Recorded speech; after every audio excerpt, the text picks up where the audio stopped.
2024 Town of Paradise proposed budget. We have about 5 minutes allotted for this.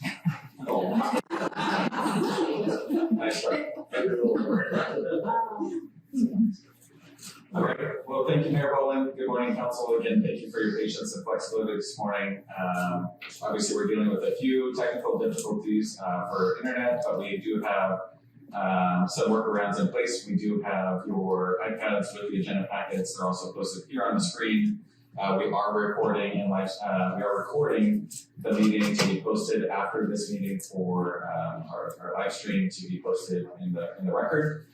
And we have the budget presentation here ready for you as well. So I'll go ahead and kick us off and start with kind of the opening paragraph of the executive summary for the fiscal year 2023-24 capital and operating budget for the Town of Paradise. So enclosed in the adopted budget for fiscal year 23-24, this budget serves as the town's primary financial management tool and as an important expression of policy regarding public services and community priorities. The budget considers the town's short and long-term organizational goals in consideration of available revenue. As such, the budget is utilized as both a financial plan and a communication device. The fund summaries provide an understanding of the financial condition of the funds that comprise the overall budget. The budget includes organizational charts, descriptions, and services provided, accomplishments, initiatives, and performance measurements to better explain the functions and program objectives of each department. So with that, I will go ahead and begin our presentation of this budget. We will have a kind of agenda here to go through swiftly. We'll have an introduction, then departmental budget updates from each department head here listed. The town manager, central services, recovery and economic development, police, fire, public works, and community development. We'll have an overview of our personnel structure as far as the number of employees of the town, and then we're going to cover the funding overview for the general fund, gas tax, transportation, Measure B, American Rescue Plan Act, the Building Enterprise Fund, and then our Recovery and Operations Sustainability Fund. The Paradise Recovery and Operations Fund. And then we'll have an analysis, kind of next step, showing you the trends, what we're seeing, and how the town's looking moving forward, and what our goals and objectives are, and special projects for the year. So here's our overall organization chart for the Town of Paradise. Obviously, we serve the community, and it's our pleasure, and everybody here with the town knows that and takes it very, very seriously. We're so grateful. With that, we have our town council, and the town council oversees, is the kind of head body of the overall organization with all different committees and commissions. The town attorney as a selected employee at the pleasure of the council, and then obviously the council is served by the town manager. From there, the town manager oversees all of these different departments, and I believe has about 10 direct reports listed here. And amongst these departments, we have 97.85 full-time equivalent employees. So with that, we'll go ahead and get into the departmental budgets and start with the town manager and central services. And this department kind of really does condense quite a few different departments, including the budgets for the town council itself, the town manager, town clerk, the finance department, human resources, information systems, legal, and our emergency operations center budget. These departments are funded through our general fund. Our personnel structures was 9.25 last year and is proposed 10.61 this year. And the biggest difference in the budget you'll see is a new position for our information systems technician 1, 2. And on Morningside this morning, we can understand why it's great to have support for an organization the size of the town beyond a department of 1. So with that, we're so grateful, obviously, for our IT director, but we're really excited to get them help and support for mornings like this one. Otherwise, we have a few changes in finance and as far as hours per week, the accounting analyst going from 40 to 36 hours, and our senior accountant going from 36 to 40 hours. Overall, the change in 22-23 budget to 23-24 budget is from about 5.4 million to 5.9 million, and most of those are going to be covered in those budget items presented as well as the personnel changes. So some accomplishments for the prior year. Obviously, we're in the process of the selection of a new town manager, so we're hoping that will come before the town council here at the July 11th meeting. We have successfully transitioned to a new finance director. We're so excited for Amy Blue to join our team and has done a fantastic job preparing this budget on short notice. I know a lot of success is ahead in that department. We did have a successful 21-22 audit. We had 15 new recruitments and 15 new placements. And so we have some of those beautiful faces here before you. The council iPads, one of the initiatives that we had to help go paperless and reduce costs. And so you have those here before you. And then also we've had some great training and transitions of duties of our deputy clerk serving as the clerk for our planning commission. So that's really great. Some goals for the next year in this department would be including securing an insurance settlement for both the structure and non-structure losses associated with the 2018 Camp Fire. The town, no different than a lot of individuals throughout the town Paradise, is still struggling to reach an agreement with our own insurance provider. The town lost about 5 structures and then obviously had a lot of insurance related costs associated with response to the Camp Fire. We're still in the process of mediation and trending that direction, but I'm hopeful that we can report some progress in this fiscal year. Also, I'd like to set a goal for the incoming town manager and the finance department to start the annual budget process sooner, perhaps even immediately following the mid-year budget review, with a goal of final adoption at the regular June 2024 meeting, rather than here at a special meeting where we're doing a review today. And you'll see in the next steps, we're actually going to ask you for feedback and questions and concerns, and we make those tweaks, address those, and bring them back at the July 11th meeting. So that will be a goal for the incoming year. Reviewing software for better integration with capital improvement projects, position control and payroll, out of finance. That's one of our goals. Auditing our fee schedules for public services, quarterly review of department budgets with department heads. We're looking at a legal review of the Paradise Municipal Code, election training for the deputy clerk, supporting ongoing recruitments due to new positions and replacements as needed, and then continuing to eliminate overall reliance on information systems contractor for day-to-day work by completing hundreds of staff requests with our own team. So some challenges to watch for this kind of grouping of departments is, again, our audit that begins essentially on Friday, right, the close of the fiscal 22-23 year. Keeping up with new laws impacting elections and clerk duties, attracting and retaining employees in an increasingly competitive market, especially as it relates to specialized positions with specific qualification requirements. Also, increased financial liquidity and addressing impacts of missed returns on investments due to cash flow demands. What you're going to see in the budget and here before you, and especially as we talk through capital improvement projects, is while we are significantly grant funded in a lot of the major initiatives that we're doing, that still requires the town to serve as the bridge between paying those services or paying the fees for what we're getting and seeking reimbursement. And so on a normal month-to-month basis, the town cash flow requirements probably range between $2 and $4 million per month.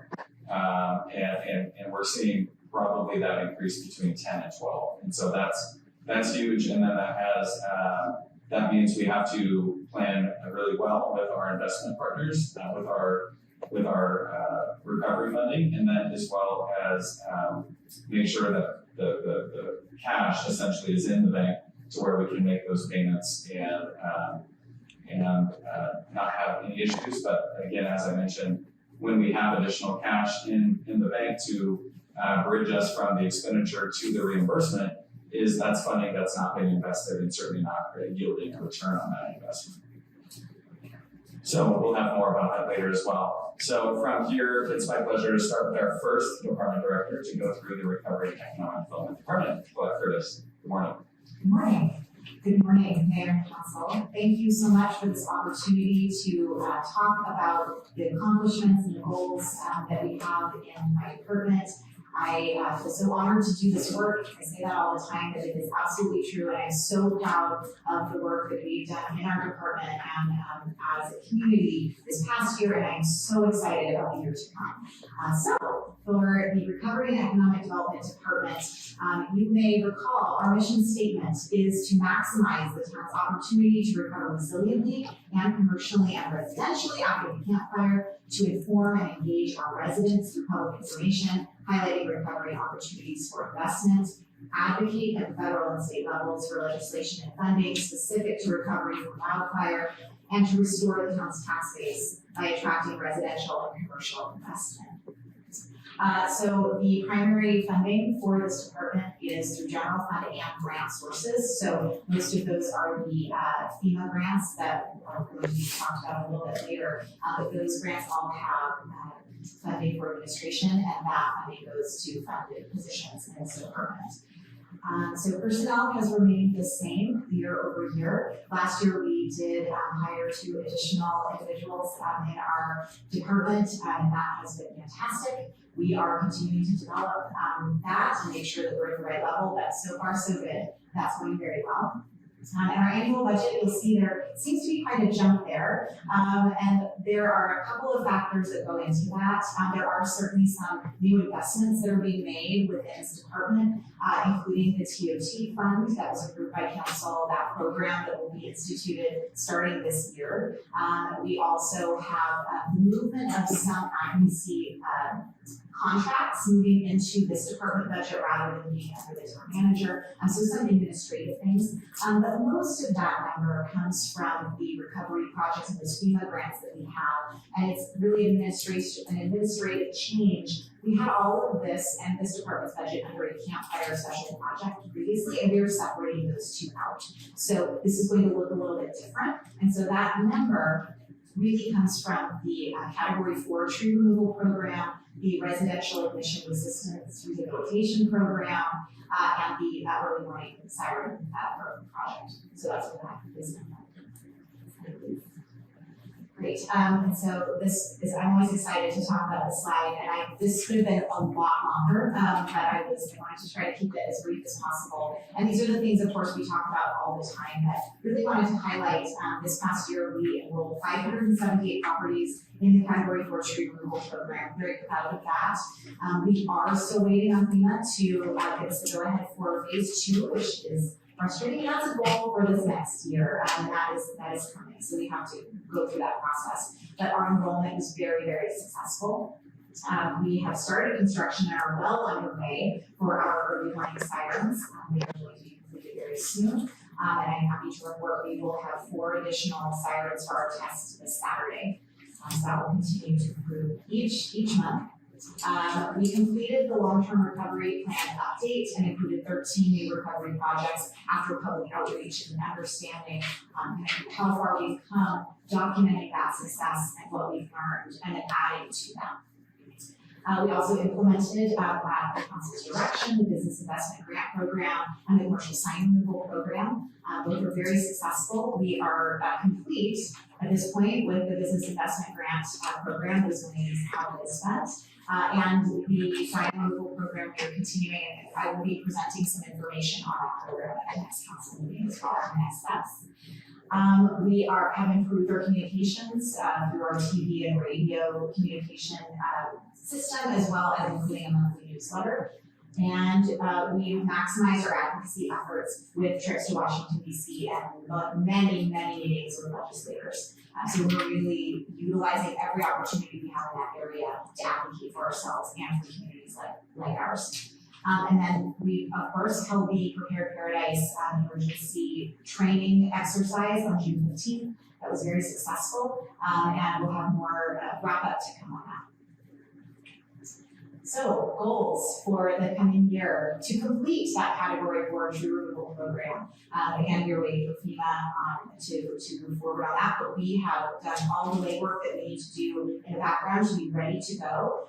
We will be communicating with those properties that have enrolled again to let them know exactly where we are in the process, and hopefully that will be completed very soon. We want to complete the installation of those sirens and continue the Can You Hear Me campaign. We are having a very successful response to the first test. We hope to continue that because it is very important to understand at each test what the audibility is of those assignments. And we also are planning some 5-year anniversary events for the 5th anniversary of the campfire. I'll have more information on that to come as well.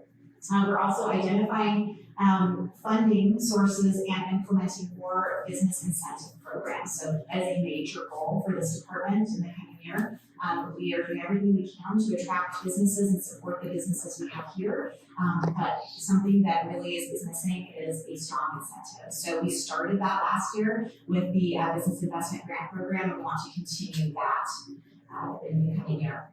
We want to support the Chamber of Commerce with their branding and marketing study that they are undertaking now and help leverage that information to help attract residents and businesses to this community. And of course, we also will be coordinating a large group of partners here locally for CDBG-DR funding in workforce development. And we are working on a vision, I'll call it a vision or a concept at this point, for a workforce training center in Paradise. We'll have a lot more to come on that in the future as well.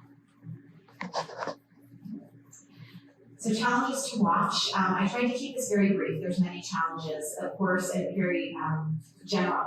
Recovery is very complex, very expensive, and always full of surprises, but that's okay. We can meet those challenges. And also, we talked about this last year, timelines as recovery goes on, gets more difficult to keep our disaster important in the minds of legislators and others who can help us in our recovery. So it's our job to make sure that it is understood where we are in recovery and how much further we have to go to make sure that we're getting all the help that we can get. And finally, of course, very specifically, insurance is a major hurdle right now. This has come up for Paradise for a long time. And of course, now we're hearing in the news a lot of interesting information happening statewide. So I'm happy to have the opportunity to bring more information to you at the July council meeting. I'll have a presentation on the state of insurance right now in Paradise and in the state, and we'll also have the Insurance Commissioner's Office presenting information as well. So we'll have a lot more to come on that, but of course that is a major challenge right now in recovery. That's the end of my presentation. So thank you very much. And I think for flow of the meeting, just making sure, I think for flow of the meeting, making sure that council has the opportunity to ask questions. We'll pause at the end of each department. If there's any questions that you have off the top of your head, feel free to ask them now of the department head, and we can address them. Otherwise, we'll take questions at the end as well. But before we get to that, I just do want to go back to the annual budget for this department. And Colette mentioned some key differences on how recovery and economic development is accounted for, whether it's a separate fund or included in the town's departmental budgets. But also, as we go through the initial presentation and final adoption, there's little things that we notice and how much work we put into it. We're going to find little things. One of the little things that actually looks pretty big is, as Colette mentioned, the CAT 4 tree removal program and the residential ignition resistant program. Those programs have a 25% match that is required on behalf of the property owner that's enrolling, and we're obviously working to get grant funding, especially for the CAT 4 tree program, to cover that match. But the way our budget's presented, as I understand it, and we'll be able to refine it for the July 11th meeting, is we have to show that match as an expenditure and a revenue coming through the town's budget. And so that's $1.75 million that's shown here, that is reflected in several locations throughout our budget. And we have it noted. And so when we get to the big picture of the general fund, I do want to note that there's $1.75 million shown that's planned as a match from the private property owner. But the way those programs work is the match requirement will never actually pass through the town. So it shouldn't be shown as an expense or a revenue. So I know that's a little nuance, but it's an important note to see, goodness, $750,000 to 2.6. So I understand that, and so I'll be able to, what I'm trying to say is there's about $1.75 million shown as an expenditure through the town because normally in these grant programs, we fund the cost and we get reimbursed. The private property owner for this $1.75 million is actually going to pay that directly to the contractor performing the work. Is that correct? That is correct. So the town will pay 75% of the cost and the property owner pays 25%. But we pay the contractor and the property owner pays the contractor. So that 25%, which accounts for 1.75 million, never comes through the town, even though it is accounted that way in the budget. So it looks a little bit different. Okay, so let me just sum it up. Yeah. So your increase in your budget is due to grant funding and it's also due to pass-through money that's gonna be expended during the tree removal. That is correct. It actually isn't passed through, but that's what Yes. it looks like in the budget. Yes, So correct. how does it come off? I mean, how does it ever come off the line if it doesn't come through the town? So it shows as a revenue and as an expense. So it's even. It's net zero. Yes, it's net zero. It just shows that there is this amount there, and that's why that budget number looks so much larger. That was way too much. So the bottom line for you, thank you, Yeah. Ross, is it's all grant money, so it's not like general fund, okay. Yes. Yes, yes, But yes. maybe, This is all. yeah, That's one of the things that there will be others, I'm but sure. you, we'll go through. you gotta find a different way to explain it. If it's grant money, let us know it's grant money, because we gotta show it.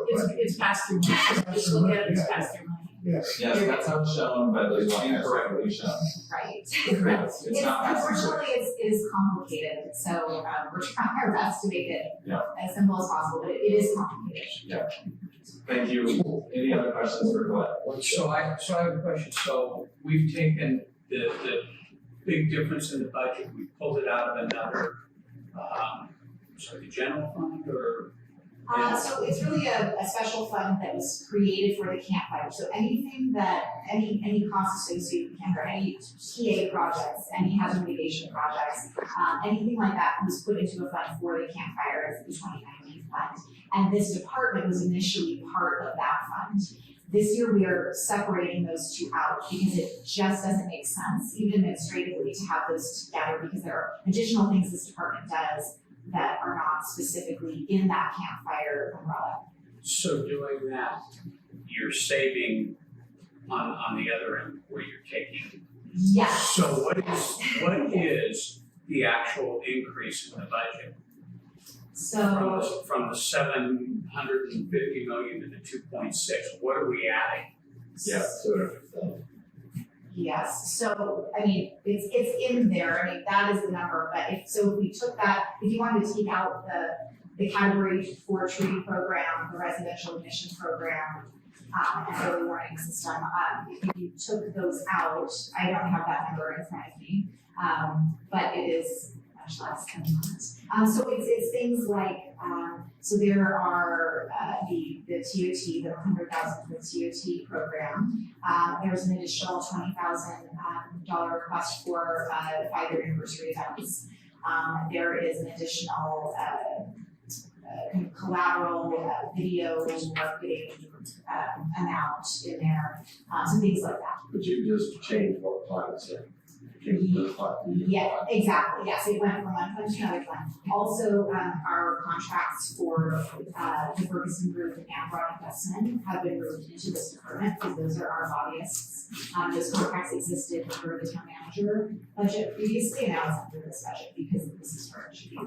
So I get that, but I guess, so we're taking it from here and moving it here, which is fine. Yes, So, and you explained some of them. yeah. So I'm still looking at this difference of 750 to 2.6, and I'm going, well, how much are we adding, Yes. on top of what we transferred? Are we adding, $1 million? Are we If you adding? don't, I don't know if I can get that. If you don't mind, yeah, I just don't, I think due to the ambiguity with the issue I highlighted earlier, it's a little confusing, and I certainly don't want to say something that's incorrect, but I can tell you this.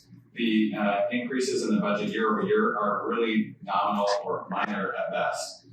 With that, what I believe to be true is that 2.6 is reflective of a lot of the capital and disaster recovery projects that are grant funded. And so I really would like to move forward and address that in a follow-up, because the difference, obviously the 1.75 is there, and then so that would still be about an $800,000 increase, which I do not believe is accurate.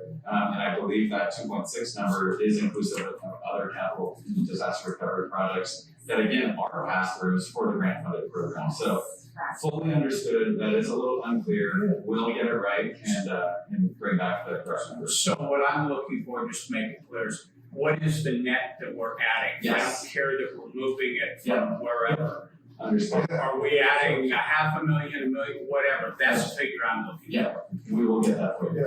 Okay, so beyond like leveling out your account ledgers, which makes sense that you're moving the money into the correct bucket. I guess what we're looking for is beyond what was just moved, what is that? Yes, I absolutely understood. Absolutely. So the tree program, Oh, sorry, Oh, Amy, if you wanna Sorry, come yeah. up to the next one. that's so we were just talking numbers Oh, here. gotta go on the microphone. So the tree program is 1.7 billion, and you're looking at the net change, you're only looking at a couple $100,000.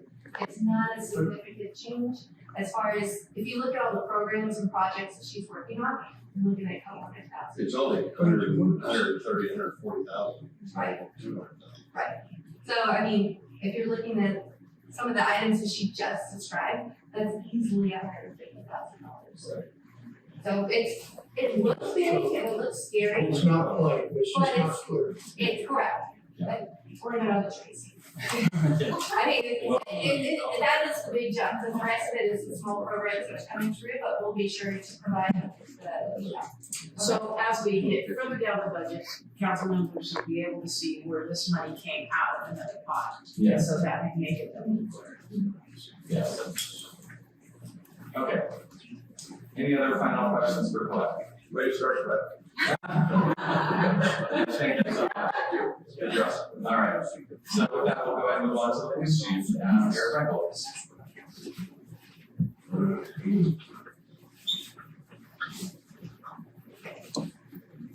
Good morning, everybody. Finally looking at departments that were taking growth. So I wanted to go through some of the highlights of the budget as well as give you some of the updates of things we've been working on with infrastructure and personnel wise. But we'll start here. So the mission of the police department is to work daily serving members of our community while we strive for excellence in everything we do. We strive to vigorously, especially pursue those who commit crimes and be sensitive and empathetic to those who have been victimized. Our goal is to continue meeting the evolving needs of the community during the rebuilding process and well in the future. So, primary funding is general funding. We have supported Measure B for various things with the K-9 program and vehicle purchasing. Our personnel numbers are going to increase a little bit this year with adding the 2 additional dispatch positions, which we've already been through as an incremental increase. And then our budget has increased a little bit due to that. Go to the next slide. Here's a picture of some of the new fleet vehicles that have been coming in. That's one of our Tahoes. We did finally receive our 3 new admin vehicles and 6 of the Tahoes. 2 of those were turned into K-9 vehicles. The K-9 fleet was extremely old, and so we're at a point now where we have a newer car as a pool car, just because the reliability of keeping dogs cool and warm and those things get quite a bit of use during the day, they rarely get shown. Our CSO Eminence Tech pickup showed up, which is a half-ton crew cab Chevy. I don't know if they have a picture of that one. But that was also long overdue. We have those folks using vehicles that were filling up with water and kind of rain. And so I'm just glad that we're at a point where we're making good progress in getting our folks the equipment that they need. The patrol room and dispatch lock and upgrade really is just about complete. Motorola has been on site for the last couple of weeks programming our radios. The connection has been made to the core of the county radio system, and we're just working through the final details of setting up our dispatch center and getting the new program. We have a tentative date to hopefully have that work done by mid-July. And so we have to, later on in the presentation, I think we will work about potentially extending our contract with the county to help us through this transition phase of bringing dispatch back. But we're hoping within the next month that we can actually take that back so many days a week 12 hours a day, starting with daytime hours. So more to come on the dispatch updates. Next slide. So our goals, we want to hire 2 additional dispatchers. We currently complete the background for one, and we're working through the second one. So we're hoping to start that first dispatcher by the end of July. And again, we want to have discussions with our county partners to make sure everybody's in the know on our projected timeline. If we need to extend our contract, we'll do so. Currently, actually tomorrow, we're interviewing 2 police recruits. One is an academy graduate, and one is self-sponsored by the academy in Vermont. So, if they're both viable, and we can move forward with both, that would be beneficial for filling our vacancies, because we constantly been behind the curve, as you guys see year after year. So, finding a little traction there. And then we still have animal control officer positions to fill, and so we've recently gone out for recruitment, and we're hoping to get a pool of folks to interview for that. Here in the coming weeks, we should hear more on the animal shelter expansion and remodel. So that's going to be a big undertaking this next fiscal year. We're excited to get that project underway. Again, long overdue, as you all know. So there's going to be a lot of work going into that. Next slide. Just a couple of challenges. So yes, challenges is recruitment and retention has been good, but it's just a tough industry and a tough market across the board. It's not California, it's just our nation. Trying to fill positions with quality individuals has been a challenge. So we anticipate seeing that. But again, we have some recent traction with applicants. You want to just go through the rest of that? Yeah, actually, I did move we do have a general fund kind of picture later in the presentation, so that's perfect. We'll pause there if there's any questions. Second slide in your presentation. Oh, So, all the way back. no, for the chief's part, the second slide of the chief's part. Okay, so here's this first one. Thank Here's the second one. So it looks like you are asking for an increase in budget. There is a slight increase, yes. Is that a accounting function that shows grant funding, or is that money coming out of the general fund? A portion of it is general, right? Yeah, general fund due to the new public safety dispatchers that are being hired and Okay. dispatch restoration. That's already been direction given from the council. Right, That's so, those new costs are in this fiscal year. So there's a couple different areas that are coming into play with this. Some of this is grant funded, some of it is general funded, some of it's Measure B. And so what we're looking at is you have new hires, you have animal shelter that's coming into place, and you also have dispatch. All of those are big ticket items that are gonna be happening this year. So it's not just general fund, so we're not looking at just one little piece, we're looking at the whole picture of multiple funds and multiple expenditures in multiple places. so you're running the major, as an accounting function, you're running that Measure B money through the police department, which is probably what's accounting for part of this. And then also you're running the animal shelter stuff through here, Right. which is gonna be a lot of money that's been raised already, that's not coming out of the general fund. Right, I think there was 400,000 from Measure B. That's correct. Yeah, so, and just the Thank full you. presentation, so, we will have more slides to come at the end with, more detailed accounting of these increases in the special projects, especially, that are really hitting what the questions you're asking is, what are the things that cause the budget to increase? And so we do have kind of a big picture review, after we get through the department slides, of a fund by fund kind of synopsis and then those special projects. Does PASH money go through this? No. The money that they That's not- raised, That's outside of this. Yeah, so the way that we've managed this project so far is they're raising their funds on the side, and then they're gonna be paying for infill, or we're paying for construction of buildings, so that'll be separate, and I'm We sure don't have a pass-through like we have. There is a donation notated in this area, but it's not a significant donation.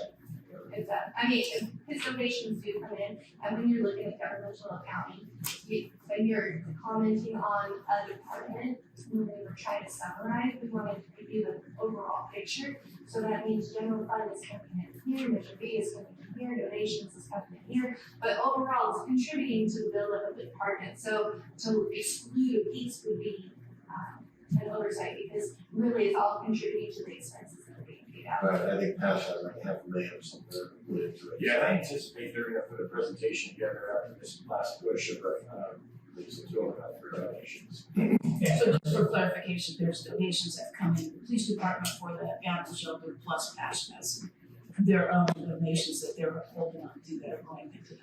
For animal control, there has been some donations to trusts and different things, and then Ash's working on the side of their own. Thank you. Isn't it 40,000? So I think it was 40,000. The cash portion of the shelter is not included because they're gonna pay for it.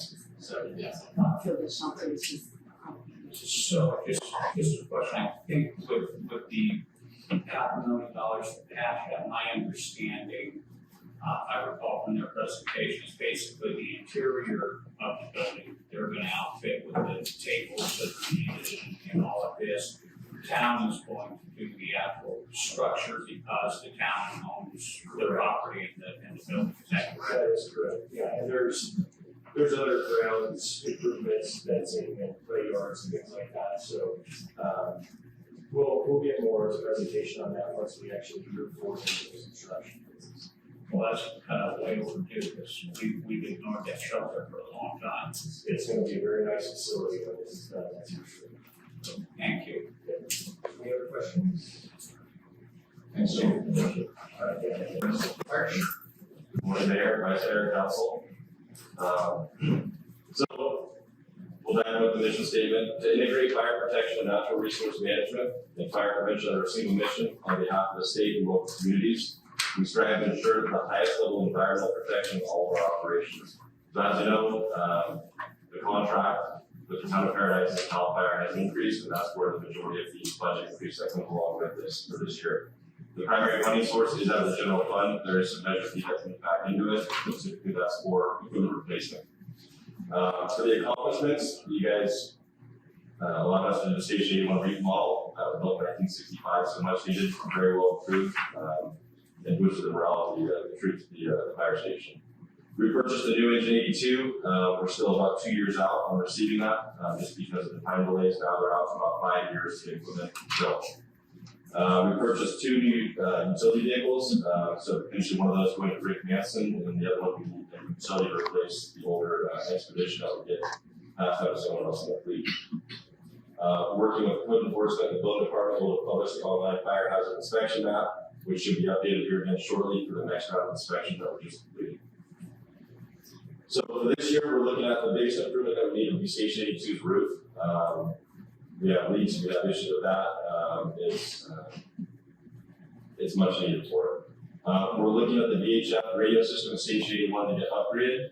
It's not as dynamic as what you would think with PD's dispatch office coming online. Essentially, it'd be some new speakers, a new module box to be able to alert when they get a call to make sure they're being woken up. We are looking at grant funding options, but we won't add that into the budget in case that does not come to fruition through the grant process. And then upgrading the drinking water system to both Station 81 and 82. Essentially, it's being able to get some new filter to replace everything we've got within those facilities. So we're working with the challenges, trying to get 100% compliance with the weed abatement throughout the town. Obviously, the hurdle now is we burn and burning, so it's going through that. But now we've got green waste, we have other mechanisms to be able to take care of that in the community. And then raising the awareness about fire safety measures, including smoke alarms, evacuation plans, defensible space, and fire prevention strategies. Any questions for the chief? no, it looked like your budget actually went down. Yeah, correct, that's slide. Is that true? So with the, there's a lot of line items that doesn't include the remodel from last year. So the remodel was built into that contract last year. Correct. And so there's a lot of other improvements that, so it did bring the budget down on that aspect in the town side, but the cost increase on the contract is You're still asking. correct. So Thank you. Any other questions? Thank you. So our mission statement for Public Works is to provide the highest quality of service across our 3 divisions, fleet, engineering, and maintenance to support recovery and public safety. From day-to-day road maintenance to keeping police and fire vehicles on the road, we're delivering multi-million-dollar road rehabilitation projects that Public Works Trust dedicated to a peerless community. Our primary funding sources are gas tax revenues and other transportation funds, the general fund, and grants heavily. So our 22-23 FTEs amended, this was not adopted, but amended was about 20.73. And that's due to, I believe, when we started the fiscal year last year, we were down to 16, and prior to the allocation of about 230 million of additional capital project funding. And so we did approve additional positions in between budget adoption and here today. So we do have a minor adjustment here proposed based on a new position adding for an assistant engineer. And we had previously approved an additional construction inspector. We're relying more heavily on our contract inspectors to support the capital projects, while our in-house staff really focus on the undergrounding of utilities in Paradise and other encroachment permanent development related services. We had originally budgeted a half-time GIS analyst. We've elected, based on the recruitment status of that position, to continue to rely on CC Chico and then Geographical Information Center. I believe they're the collaborative, some sort of mapping collaborative now. But and then we also have a reclassification of the maintenance worker from a 1 to a 2 based on their progression in job duties in the Public Works Maintenance Division. So our annual budget has increased, and we'll have more about that here when it comes to the capital projects, from 8.9 million to 13 million. But again, that'll be mostly covered in the capital improvement program budget update. So our 22-23 accomplishments, definitely securing 199 million in CDBG-DR infrastructure funding for road projects, securing 30 million in CDBG-DR planning funding for the sewer project design and right-of-way phase, securing 44 million in additional ATP bike path projects. We have a certified EIR for the Paradise Sewer project and a LAFCO permitted approval for the city of Chico to extend wastewater services to the town of Paradise. We've completed our storm drain master plan and are in the process of updating our special permit zone mapping and the tools available to the development community. We've completed multiple facilities projects. We had a heavy response for January to March 23 emergency storms. In my time, certainly with the town, what I've heard, longer lens is this snow year was probably the biggest in the last 20, 25 years for Paradise. And so that certainly came at an increased cost, but also I'm just really proud of the team and the way that we responded and served our community in those snow events. We've provided robust year-round fleet services, keeping all of those pieces of equipment rolling. We've been working the public right-of-way fuels reduction efforts, and we completed construction on key projects such as our Phase 1 road rehab, Skyway between town limits and Westchester Way, culvert repairs for both on and off system roads, sidewalk repairs were completed this year, and then our CDBG funded infill project along Skyway between Neal and Billy Road, that was completed. Sign repairs and replacements damaged through the campfire on system roads, and then also the Almond Gap closure projects in our downtown is in the punch list phase and should be closed out here very soon. As far as some goals for the year to come, we're looking to secure construction funding for the Paradise Sewer project, hire a progressive design build team for that project, commence work on those CDBG-DR roadway projects, receive reimbursement for the federal match requirements via CDBG-DR, about 18 to 30 million, I believe, 18 million of previously unfunded match requirements that the town has been advancing, whether it be through the road paving that I was describing earlier, or even early emergency response projects when the EOC was open at the onset of the campfire. We had unfunded match requirements that range between 6.25% and 25% in some cases. So out of that 200 million, a portion of that can go towards our unfunded match requirements, which is great news.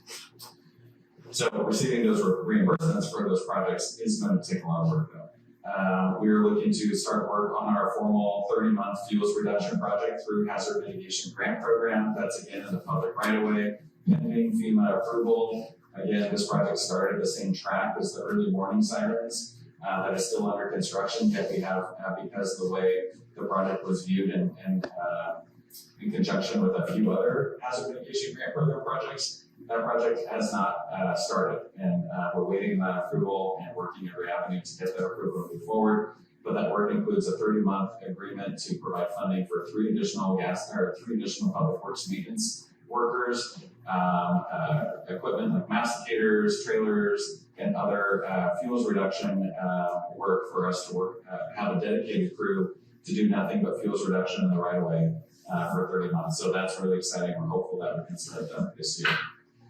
We have safety improvements planned in our budget for striping and then guardrails. It's come to our attention that there's a portion of Pearson Road near the west of Hilltop or east of Hilltop Drive where prior roadway alignments and vegetation kind of created a condition that was safe, but with the tree removal work that has been completed, we have an exposed edge and planning to install a new guardrail along that corridor. Let's see, goal, continuing completing our on-system road rehab phase 2, 9 miles. That's under construction. We've completed paving for Dean Merrill Country Club and a portion of Stearns. We plan to resume work on Sawmill, South Libby, Wagstaff, and Billy, portions of those to comprise that 9 miles. We still do not have formal approval to commence work on the off-system road rehab phase 1. That's 10 miles, and so we're still working with FEMA on approvals through that. But also we're waiting on PID to install laterals and clear those roads. So while we're delayed on the FEMA side, this is giving us time for additional roadway clearances to make sure that we pay once with no excavations following thereafter. And then, of course, our goals are always going to be maintaining the public right-of-way in all seasons condition. Our facilities team is going to continue to support the animal control expansion project. We're planning to receive $9.3 million in gas tax backfill allocation this year. We are also planning an evacuation zone sign project, which I'll highlight later in this budget. And then our Measure B project, our fleet modernization effort, again, will be discussed as we get to that fund as well. And then community park maintenance. We do have some costs associated with the community park this year that we have not had in prior years due to aging materials in general and facilities there at the park. So some challenges to watch, again, long range roadway maintenance planning, full streets crew staffing. We approved an additional position last budget year that still technically has not been completely filled due to the recruitment status there. And so we're getting close though in the background right now. Engineering division staffing, again, we mentioned about recruitment and retention of staff, especially those requiring specialized certifications and the changing market there. Timing and amounts of their sewer construction funding, and then utility clearance progress between undergrounding and PID lateral services, and we expect to have more on that here in the next couple of council meetings about the overall effort and coordination and sequencing of the work and still delivering on these repairs associated with campfire. And then our facilities, as continuously evidenced, continue to age and require their own upkeep and investments to keep them functional with the Public Works Department. So your aging facilities, that's a great point. I've seen projects and stuff happen before. It's a push to do all the work, and then by the time you get done, you take a deep breath, and all of a sudden your work that you started 10 years ago is old now. Are we setting aside monies, or we have monies that we're planning on using for these facilities, or we just, as it comes, we just take care of it? It is extremely reactive right now, and it's quite unfortunate, and I feel like overall we're unable to make progress on this due to the lack of a resolution associated with our insurance claim and the loss of structures in the 2018 campfire. We lost our corporation yard, we lost several auxiliary structures as well, and the town has an overall plan to build a new fire station unit too. And so with that, and working with our insurance provider, the goal was to settle and reach some sort of conclusion with that settlement, and then form a committee to evaluate next steps and priorities and take a full assessment of where we are, what are the goals to potentially rebuild the courtyard, Even maybe co-locating the new proposed fire station 82 at Sawmill Pearson. So all of this to say is, right now we have a person in charge of facilities that is extremely reactive, but also doing the minor little things, proactively, which is fantastic. It's an improvement of where we were. But moving forward, we do have a long road, and I feel like we're not in a position yet to make big decisions about what we do with these facilities due to the lack of resolution on insurance. And I don't think we are either, right? I'm not saying that, but I think in the years to come, we're gonna have to start thinking about that. Yeah, absolutely. Accounting for that. Any other questions? Okay, great, done. Thank you. Good morning, council. Welcome to community development. As, perfect, thank you. I'll look at these. First time I'm seeing these too. So hold on one second. Okay. Perfect, excellent. So in a nutshell, in community development, what we do is protecting public health and safety through the application of building, fire, and zoning codes. That's really important as part of the town's resiliency. Our primary funding sources are the Building and Wastewater Enterprise Fund, which accounts for 59% of our budget. Second would be grants and outside funding sources, that's 27% of our budget. And lastly is the general fund, and that's 14% of our budget, which accounts for a good portion of the planning division as well as all of the code enforcement. With the personnel, you can see that in this fiscal year that we're ending right now, we're budgeted at 27.5 full-time equivalents, going up to 30. And below, you'll see that primarily that's coming from the housing division. We have been working with a limited staff of permanent employees in that division while utilizing temporary employees. The difficulty with that is that we need to rotate them out every 6 months. So you lose time on training and knowledge. And because these grants that we have right now are trying to administer are multi-year and are constantly applying and receiving new ones, we really need to invest in permanent staff in that division to carry that out into the long term. So that's where you see the main staffing differences. The other is to reduce our contract labor. We still have 2 contract employees at the brick. We're going to take that down to 1. So there's a reduction in the building budget for that. And then place a permanent planner in the planning division. So we're currently using a contract there.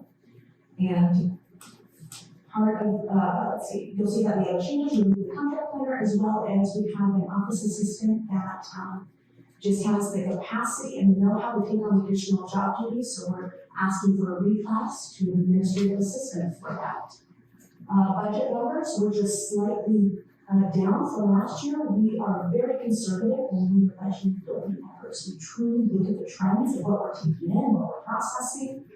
And so from last year's numbers to this year, they've trended down 80%. Keep in mind, they're on a cost recovery model, so all their expenses need to be covered by their revenue or by their reserves. And they are, most of our divisions, except for planning and code enforcement, again, all of those are cost recovery through other funding sources. Thank you. So some of the accomplishments in this last year for the division is transitioning all of our inspectors to tablets, utilizing our software out in the field so we can do real-time building, septic, fire prevention, inspection resulting out in the field. And we've also developed our software so that the public can create accounts, log in, and actually check the progress of their individual building or fire septic permit and see where it's at in the process. We also had our current housing element certified during this fiscal year. So just a reminder, the housing element is one of 7 elements in the general plan. So it's done. We're finishing up the safety element that should be done before end of calendar year, and then we're going to move into opening the other 5 elements. We also, through grant funding, we're able to purchase 4 ADU plans and 6 residential landscape plans. We just loaded up the landscape plans on the website yesterday, and we're working on launching those. The ADU plans just got approved last week. So we'll be working with legal about the disclaimers and waivers that we need to incorporate to make those available. And so all of those programs are less than $750, expressly for secondary homes. We've also migrated our software onto the cloud through the software developer, and that just allows us better access to technical help. It keeps our software updated. Since we lost our IT manager right before the fire, we went years without updates to our software. It was just hindering us. So this allows that software to be built out to its fullest potential. And then journey from April to April, as you can see here, we processed 575 rebuilt apps and did 555 certificates of occupancy. And then also during this last fiscal year, you saw the reopening, granted on a limited scale, of the Green Waste Yard as well as recycling center. Now in our areas. Goals for the next year. There is a Senate bill that is pushing jurisdictions into do residential rooftop solar online. And honestly, it's a lot of our foot traffic that comes through the building. So we've got it, we applied for the grant for the software, and that's what we're gonna work on is that will be our first online permit. We'll work out the bugs on that, and then we'll start working on different building and septic applications that we can do online through our public facing software that we already have. Creation of a sewer service area zoning district, so we're just waiting for the final word that we got the grant funding through VPAC to go ahead and move forward with this, and this will create essentially just an overlay zone that mirrors the sewer service area, and what it's doing is it's preparing for increased density. So when the sewer comes, density in those areas will increase from right now a maximum of 15 units per acre to 30 units per acre. So we'll be ready to serve these bigger, more intense land uses along the sewer area when the time comes.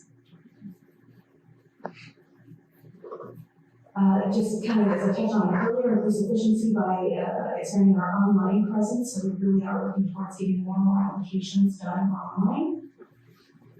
We are looking at different softwares that could make electronic plan check a reality for us, and that's going to help when we get to a point where we can take full plan sets for homes electronically. And then continue to use our building stakeholders meetings. We do the first Wednesday of every month. If you haven't been to one, please, you're welcome to join us. And everyone has a different topic, and it just allows the public or contractors to meet their inspectors, ask questions. We talk about new codes and programs rolling out. Very informative, so we're going to keep those going. And then challenges to watch from this coming year. As all of you are very familiar with SB 1383. We continue to try to make strides towards compliance on that, so we're working diligently on that the next year. We do know that the sunset for emergency ordinance is coming up in April again, so that's going to be something we're watching for. Code enforcement abatements, just making sure that we're getting a swift resolution on that, and that we're making sure that those public nuisances are taken care of. And then complex regulations and codes. The building code changes over every 3 years, but that doesn't stop from other things popping up at the state level in between.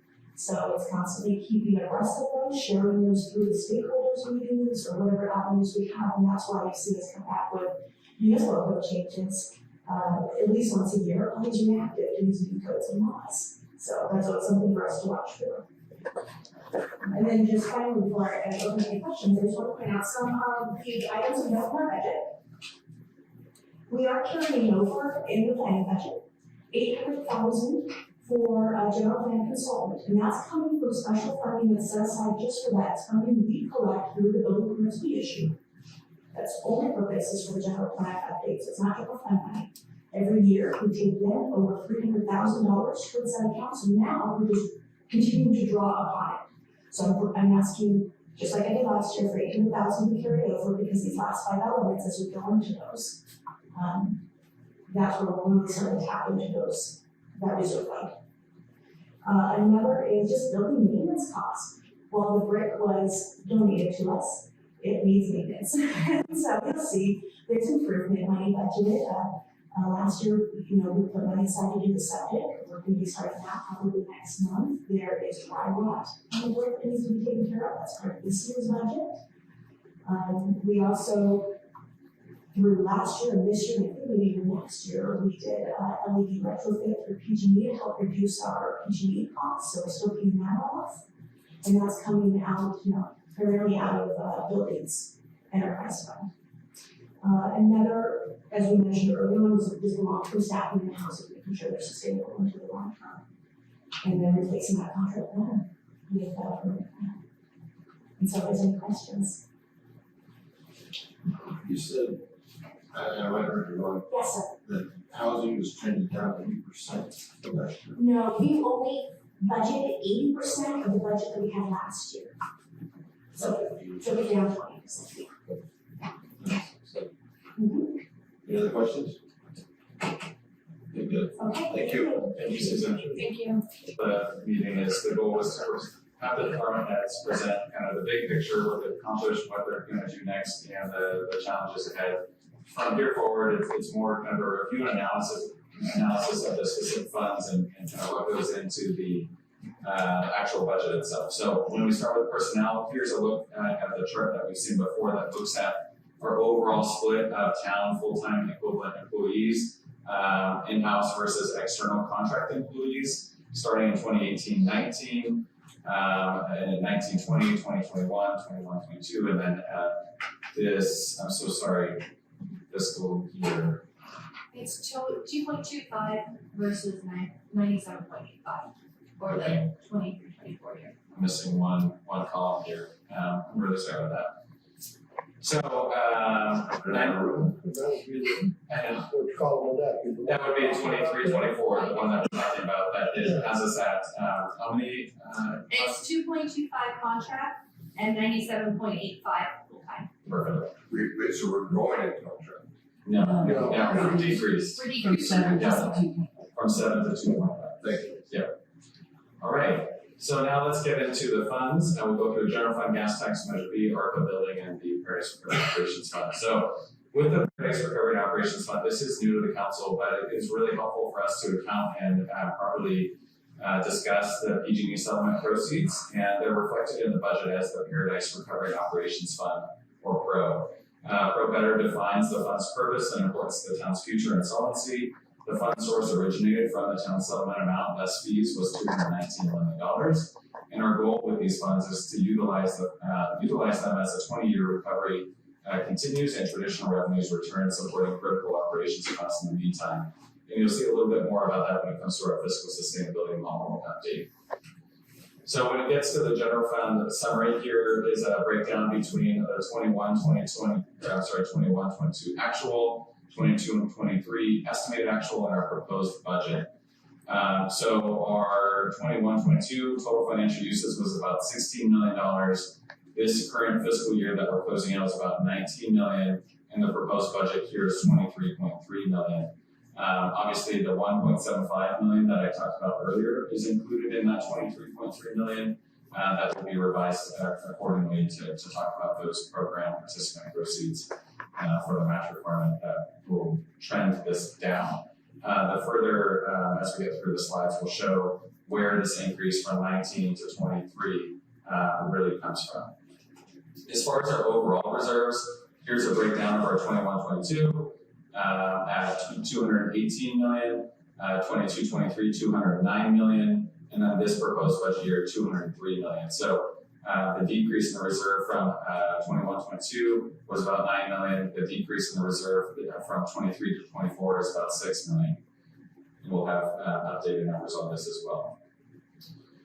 As far as our revenues, I included a look back all the way to 17-18 for traditional revenues here in this bright yellow color to kind of show pre-campfire conditions of the types of funding that we used to receive, including Measure B. And then you obviously see the decrease in traditional reserves or revenues in 18-19, but especially 19-20. And then what's really great to see a lot more about that is the growth in the traditional revenues and the recovery. Also of note is how Measure B and how important Measure B continues to be in the town's recovery especially in rebuilding, is that our revenues for Measure B are actually outpacing or matched of where we were pre-fire, even with the reduced population. Also, our state backfill funds and several insurance allocations that we received today kind of go into the 18-19 through 21-22.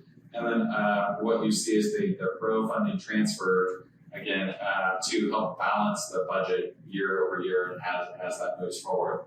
So I put an asterisk here on this slide because I knew we wanted to talk about those program participant proceeds that was reflecting economic development recovery for the CAT 4 tree program and the residential eviction resistant program, shown as an expenditure and a revenue increasing, really artificially increasing our overall budget, and that'll be revised and be corrected at the July 11th council meeting budget presentation then.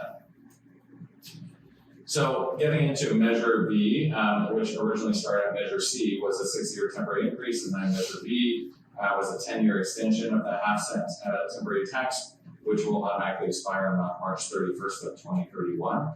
The funds are used to preserve public services such as police protection, fire suppression, street maintenance, animal control, and other services for the town of Paradise. Here's kind of the breakdown of the projected fund balance between June 30th of 2023 and June 30th of 2024. We do have a work plan spending about the exact amount of what we're taking in of 1.3 million. And that's shown here and was approved by the Measure B committee back in late April. And so the costs associated with Measure B expenditures that have already been shown in those budgets that we were talking about earlier in the presentation by department was $295,000 to go towards supporting the CAL FIRE contract, as well as the Fire Station 82 replacement.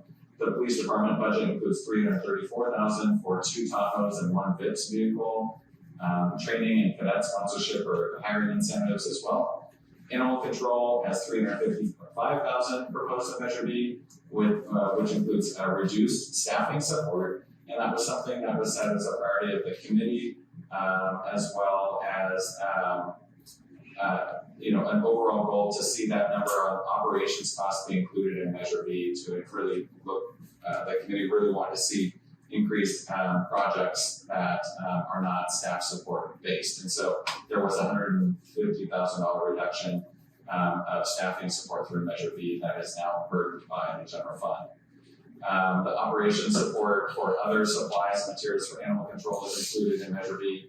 And then obviously the shelter expansion, there's a $400,000 capital, and then also a $100,000 contingency that also covers any overages for and fencing modifications at that site. For Public Works and really fleet, all of these items are related to the fleet division of Public Works and a modernization project I mentioned earlier that includes heavy equipment lifts that can raise all of our fire apparatus as well as heavy duty trucks.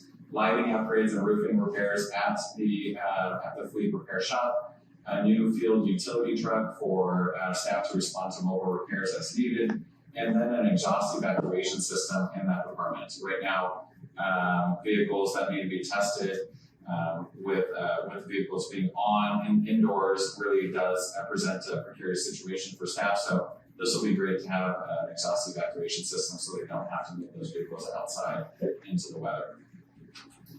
As far as our funding for the American Rescue Plan Act, ARPA, funding that originated through the COVID-19 pandemic, these are funds that must be obligated by December 31st of 2024, which we have done, and then must be expended by December 31st, 2026. Our beginning balance prior to for June 30th of 23 is 1.3 million. We have no expected additional revenues. We have the full amount available, and we're proposing to use all of it by the end of this fiscal year. As far as the use of those ARPA funds, includes a new COVID enforcement vehicle, a fire inspection vehicle, shelter expansion is funded through ARPA as well, police radio dispatch project, the business improvement grant that was funded through this, and then the sign remediation removal project is funded through ARPA. Can you go back and just let me know how much that was? Oh, on each of these individually? I just want to see your total amounts. Okay.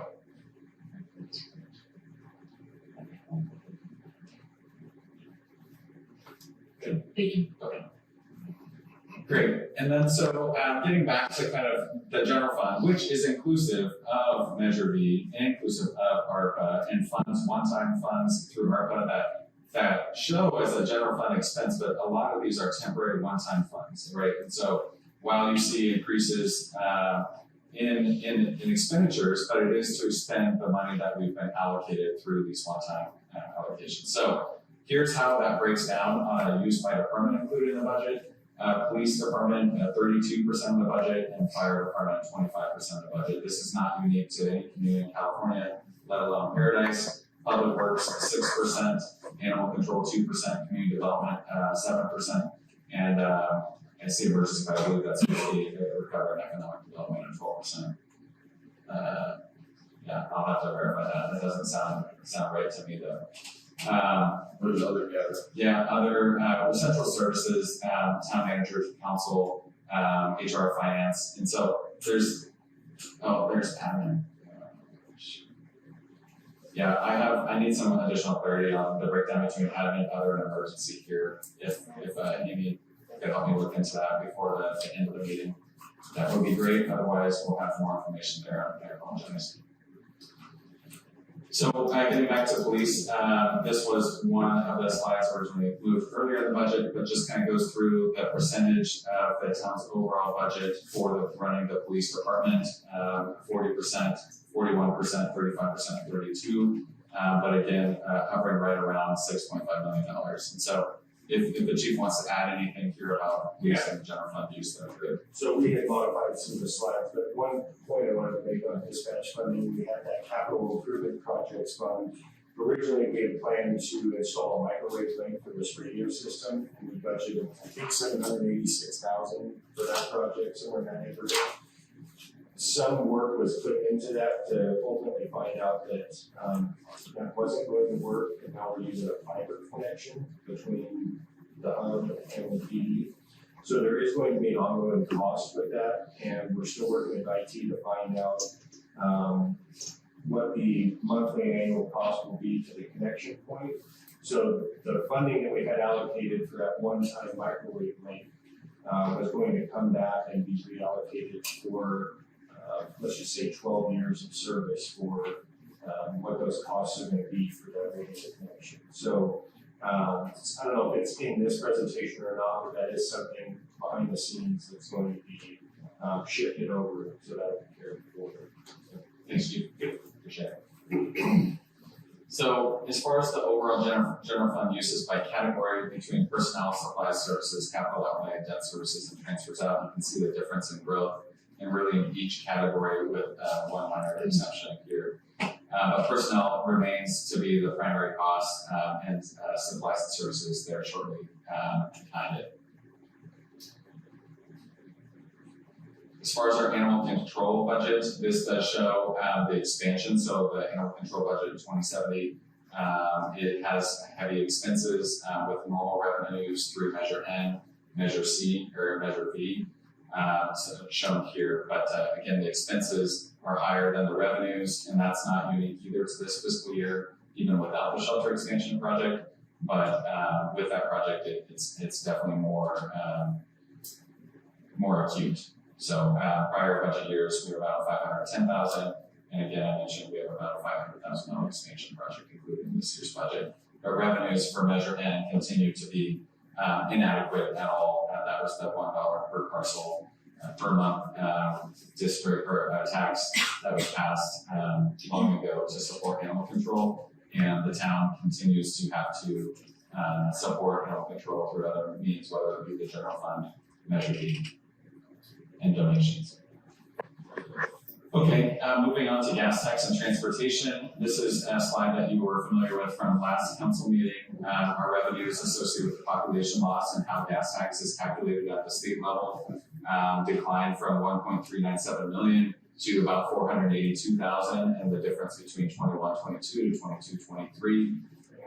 Again, we were able to successfully secure in the state budget last year a $9.3 million essential gas tax backfill budget line item. We're in the process of securing that and receiving it in whole, and then setting up an account that will continue to bridge the town's public works costs and maintaining the public right of way. Instead of currently as shown in the budget, highlighted in yellow, the money that's going to come from the general fund that will be coming from this gas tax backfill account once it's received. So for this, we'll be able to go back last year, backfill 482,000, and then for this budget year, we'll be able to backfill about 930,000 funding, and then also 900 about 85,000 for this next year in funding for gas tax. As far as the disaster recovery and capital improvement program, we could probably spend just as much time as we have already on this item alone. It covers 52 projects, is totaling north of $580 million at this point. $226 million in CDBG-DR funding, which was secured in this fiscal year. $190 million still remains unfunded in the sewer, but we are working with the Water Board Division of Financial Assistance, and we are also working with the United States Department of Agriculture for potential grant funds to support the sewer project. So. I mentioned earlier, we are working with cash flow needs and liquidity and overall ability to complete these projects. In these capital projects, we're budgeting about $110 million passing through the town's budget, or passing through the finance department that is required to pay those bills and then seek reimbursement immediately thereafter. So a heavy lift. Again, just that number alone is on what this allocation is about 5 times greater than the town's overall budget is here in capital projects plan. Just a quick summary of the Building Enterprise Fund. Susan Harmon did a great job presenting kind of the big picture view. Again, they're planning on $3.5 million in revenues this year and leaving them a net fund reserve of $4.6 million. Further analysis, just a couple of slides that I thought would be interesting for the council and community to see. Permits issued pace for single family homes.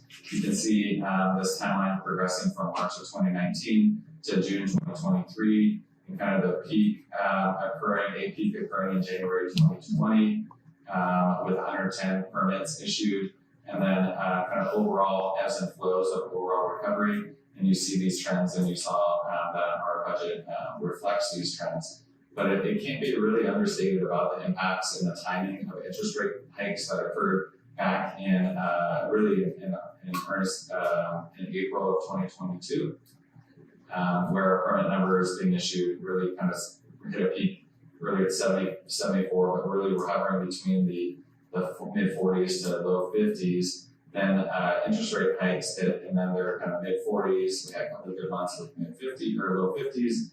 Now we're in this 38, 24, 31, 38, 28, 35, 28, 35, 29. So this, remains to be seen about a new normal with interest rate hikes and investments in a lot of different supply chain issues, costs of goods, everything going in, and kind of the overall picture of recovery and the impacts on development. So it's certainly something to watch, but we're obviously doing a great job with the rebuild or the community development department that is providing these services and continuing to serve all of these permits in rear that have not completed yet. And so they have the right approach and the right model moving forward for staffing and keeping an eye on these trends. But multifamily units kind of, again, continue to peak in Valley with a couple of spikes here along the same timeline. And we expect that to continue, especially through the CDBG-DR funds that the town has been allocated facilitating with private developers. And obviously with the construction of the sewer project, we are really hopeful and confident that multifamily units will continue to be a big driver in the town's recovery. As far as our overall revenue recovery, I've kind of highlighted the traditional revenue in millions. I wish I would have added a data label, but here, again, immediately after the fire, just short of 6 million. And this year, our traditional revenues are progressing higher, north of 10 million, which is great. As far as our 23-24 general fund expenditure changes, overall summary and special projects, here is the difference between the expenditures year over year between 22-23, revenues, and the pro transfer of 11.13 million. For this year, we're looking at expenditures 23.32. Again, that's including 1.75. That'll be reduced. revenues of 1.37 million, and then the pro transfer of 11.95 million. So the difference between what the pro transfer is between this year and last year is kind of highlighted here with several key projects. One, dispatch restoration, obviously staffing increases and infrastructure costs. Here, obviously a beautiful trending to complete a project almost ready to go live in the next month for dispatch restoration. As far as CAL FIRE contract increases that we covered earlier, about $373,000 due to labor contract negotiations that the town was required to approve to maintain the services that we provide. Obviously, the council also elected to establish the TOT reinvestment grant program to help benefit and boost economic development and tourism and paradise and overnight stays, providing that $100,000 grant to be distributed to eligible applicants. That's a new project in this budget year. I also mentioned earlier about an evacuation zone sign project. That's about pricing about $100,000. Really excited to move this forward and talk about originating out of really community feedback that we heard here in the council meeting about what we can do to educate our community about the evacuation zone, not only that they reside in, but also as they are around town in different neighborhoods at any moment that might impact emergency. So what we are planning is about 90 different installations of evacuation zone signs.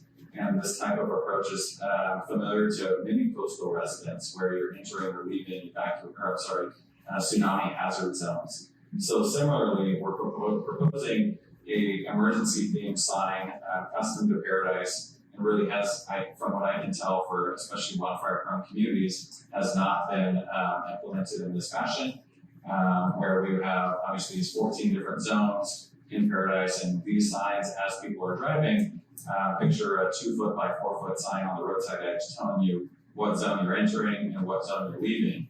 And then on the opposite side of the road at that same location, crossing those zones, it'll inform them of kind of the opposite. They'll be entering zone 11, leaving zone 10. And so, especially in tandem with the early warning sirens project, and as you heard in the testing, as we continue to test, details as in zones are very, very specific. The towers are not tied to being only audible based on the zone that they're in. And so in order to have effective audible messages, it's going to require the community to know their zone, and the magnet on the fridge at home with their specific zone of where their home is not going to be adequate. We need to have awareness across our community about where zones 1 through 3, 4 are. Are they at the top of town or are they at the bottom of town? I know that they're at the top, but if you're up and there's an evacuation being called and you hear zone 1 and you're not at home, we need to be able to have that message be received by the public. We're hopeful that this will be a huge step in that direction. So that's 2-foot by 4-foot. yeah. And I mounted 7 foot off the ground. And you'd be surprised how big. Oh yeah. So roadside signs are actually very big. They look small from a distance, but oh no, that's a standard roadway sign. So can I one of the things on the coast, Yeah. when they have these signs, there's also direction, like they're telling people which way to go. So that's specifically not what this is, because that we do have evacuation route signage based on that we could deploy in an emergency, but because incidents are so dynamic and can be changing, we are not sure where the evacuation route is going to be. But we can tell them zone 10 is being evacuated. We're also working with our EOC policy group about a new set of maps that have potential to be public facing about potential evacuation scenarios that or even incident scenarios that really do establish goals and objectives about the routes to use that could be immediately blasted out as a part of our public messaging in that incident to say the evacuation zones 10 and 11 are being called, go ahead and use tents. And so those are things that we're working on, but this is going to be a great tool to help increase awareness of the spatial outlay of zones in Paradise. Or go down, tents or go up. Correct, exactly. Let me, so in this budget, so we got these signs in there, Yeah. for reasons you just said. Do you also have money in this budget to replace all of the street signs that are gonna happen this year? Not in this current budget, that is something that we're watching, that is something we're watching with, the CDBG DR mitigation funds that we've been allocated. We have $11.3 million coming to the town of Paradise. And one of those projects that we're planning on is a private road name sign standardization project that would allow for all private roads being standardized that are in the public right of way, have a sign that is consistent, and replace and add new signs just as if they were public roads, and have awareness so that people know. Emergency first responders, I've seen some spray painted street name signs, right?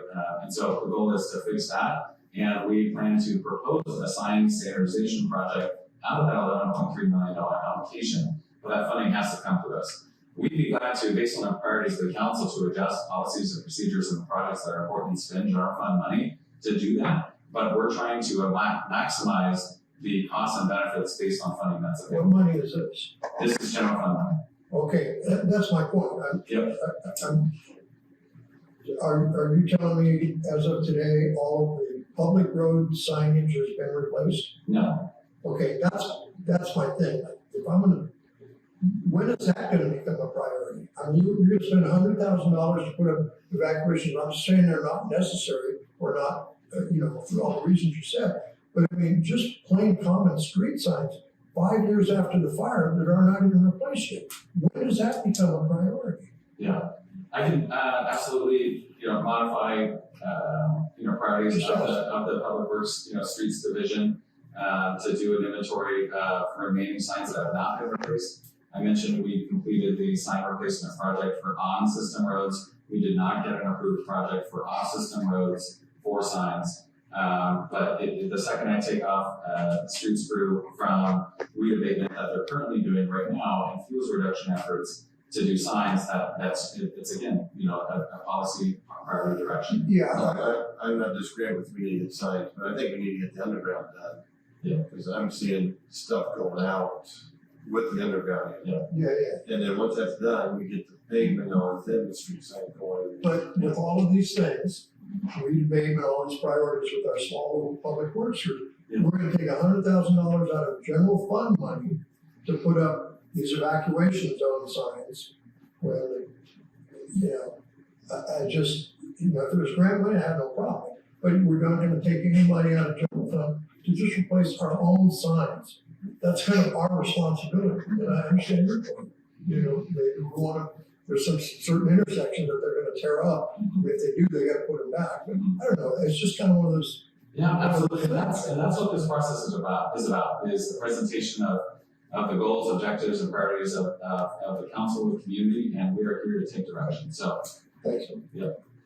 any other questions on that before I move on to other projects? I just want to put my support in for these signs. I know too many people that have no clue what zone they're in, even though we sent out the papers and things like that.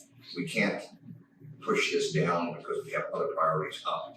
Obviously, there's other ways of moving other priorities like the street signs. I agree with the street signs for first responders, but this, I consider this just as important. We're going to have grass fires this year, okay? We've got so much grass out there. If we have to call for an evacuation zone, and we don't have these signs up, these people aren't going to know. When it goes out on the early warning sirens, they're not going to know.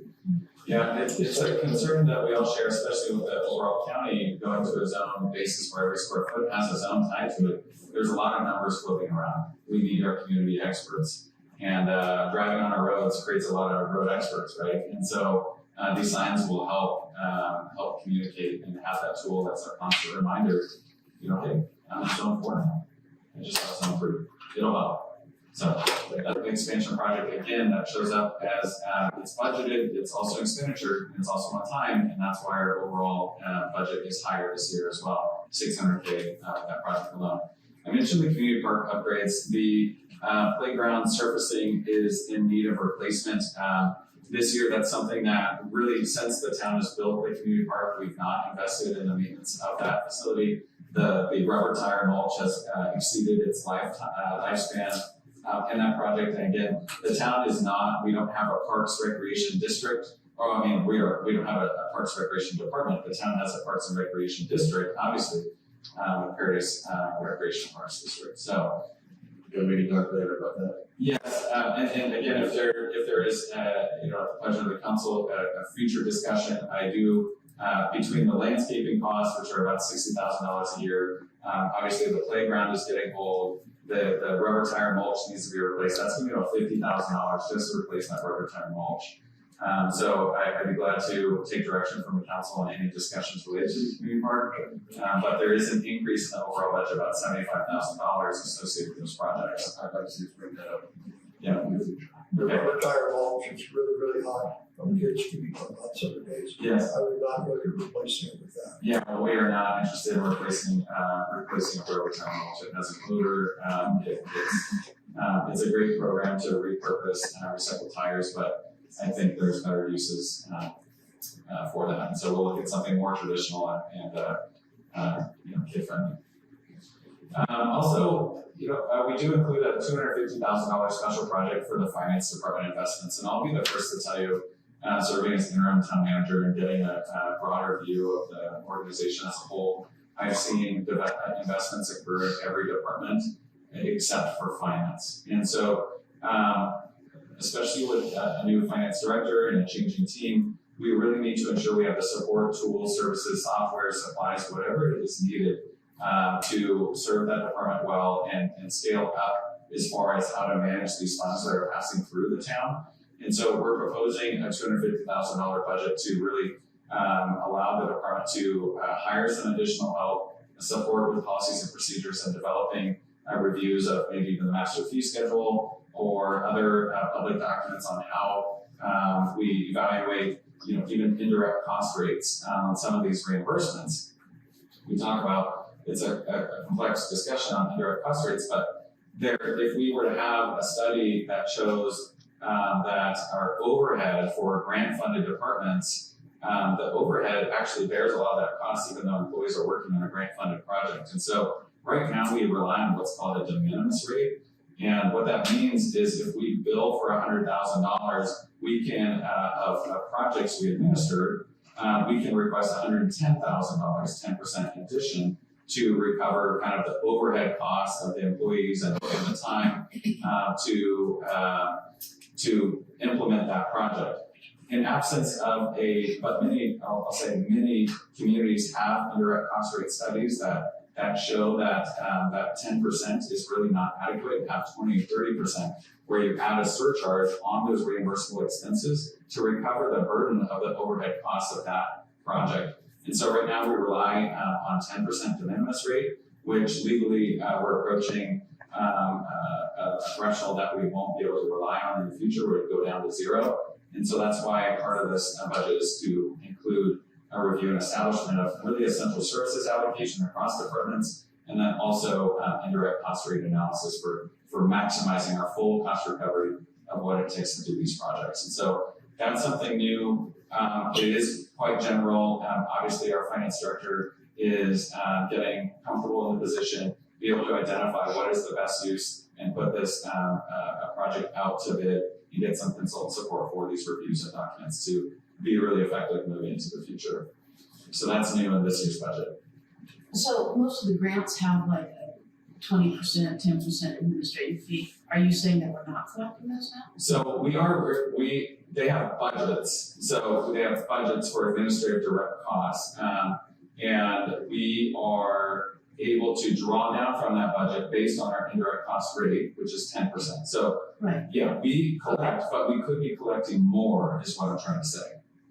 And draw down. So some of these projects just have budgets that we don't fully expend because we are only collecting the max at 10%. Does that make sense?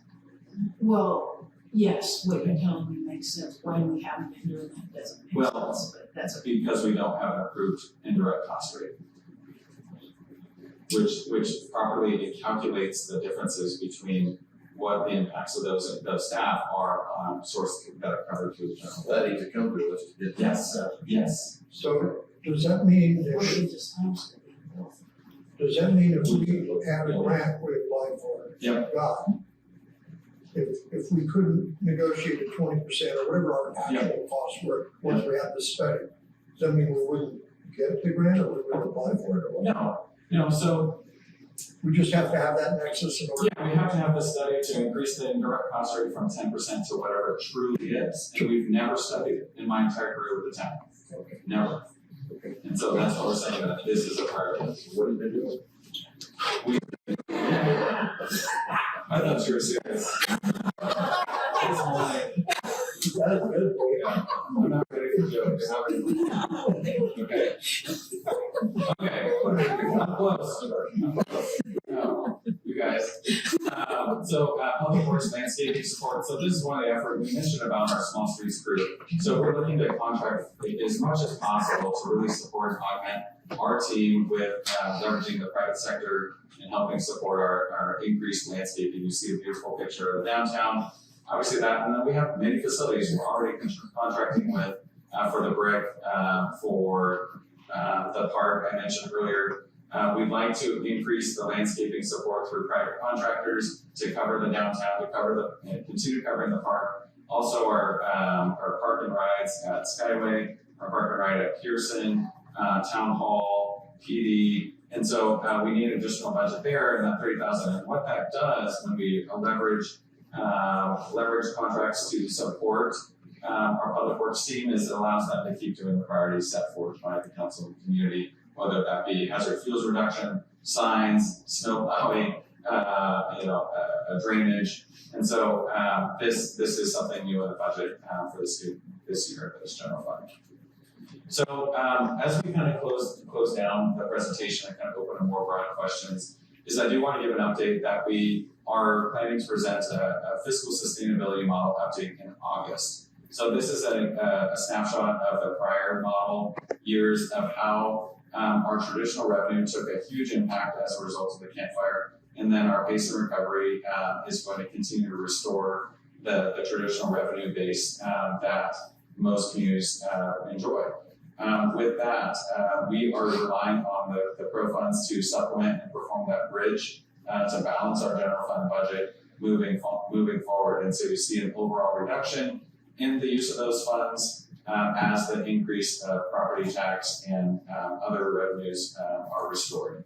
So we don't have an updated fiscal sustainability model for you today, but we do plan to bring one for you at August 2023, which will be inclusive of how we've been doing, how the rebuild pace has been going, as I showed a couple of slides.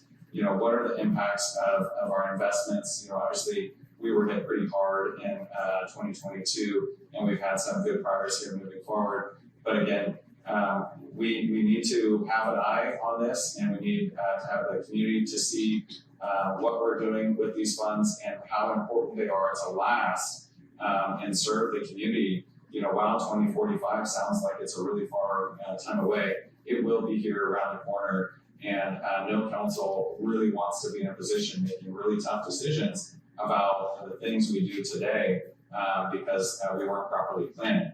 We've been properly planning. This budget is prudent and financially responsible, but we want to have an updated fiscal sustainability model to really prove it and report on that on a regular basis. So you'll see that come forward in the next month. As far as next steps, we're here to answer more questions about this proposed budget. We'll make minor revisions as directed to the council. Our goal is to issue that final budget July 6th and publish it July 6th, yes, 7th, maybe 8th. We'll see. We haven't got 5th. Sorry, but we will publish it as soon as possible. We have some developing agenda items that are going to go with that meeting. But also for consideration the July 11th. And so again, I've heard a lot of feedback through this morning's presentation. We're going to clean those up and make sure it's really clear about where we are. Once that budget's adopted, we'll have the model update here on August 8th. With that, I just really this amazing staff for doing such a great job at preparing today's budget for you. And we're absolutely open to further direction and discussion from the council and the public. I have questions, but do you guys have questions? Yeah, I know. Good. That, I think, when I first got on the council this time, because what I recall, the long-term recovery plan, where it is, PG&E money we got decided. is if we spent $9 million a year to balance our budget, that was kind of what the deal was, the plan, it was gonna last us all these years. That's what I remember, I'm all correct. And so then the next year, we took $11 million out. And part of that justification was, well, we only used $6 million on the first year, so it's kind of, and in the following year, we took $11 million out.